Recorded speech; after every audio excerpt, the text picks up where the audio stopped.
And welcome back to my man cave.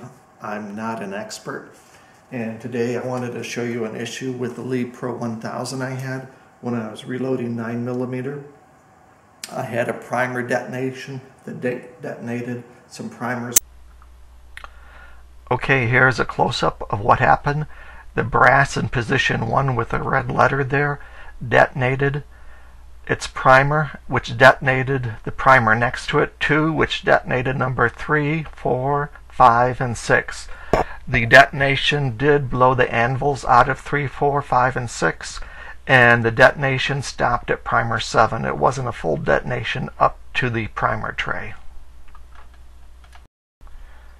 When I pulled the primer and brass out of the reloader, you could see what the cause was. The primer had gotten turned sideways into the shell, and when it was forced up into there, it detonated that primer, which detonated the primers next to it. So when looking at all of the areas that could cause this detonation and to stop it in the future, the first thing in the owner's manual says use only CCI or Remington brand primers.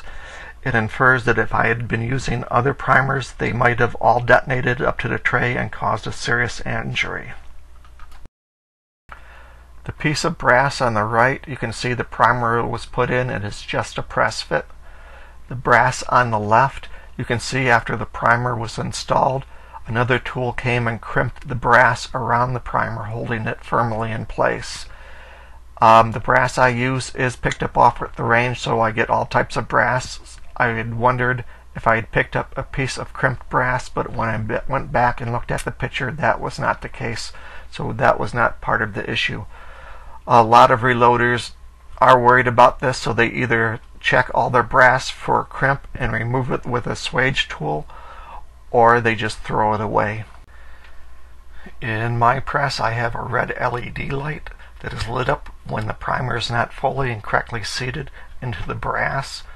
And to avoid this issue in the future, if I ever meet any resistance on my press in the red zone, I will stop and find out what is causing the resistance to defer any more detonations. If the primer is seated correctly on my press, a green light comes on to show that all is good. If the yellow light and the green light are both on, then that means that there's not a primer in the primer station. I'll put a link below to the video on how to make this system. In the video, there's also a very simplistic way to make a visual indicator that would only take about 10 minutes, and it just involves a few pieces of tape. So I hope you found this helpful, and thanks for watching.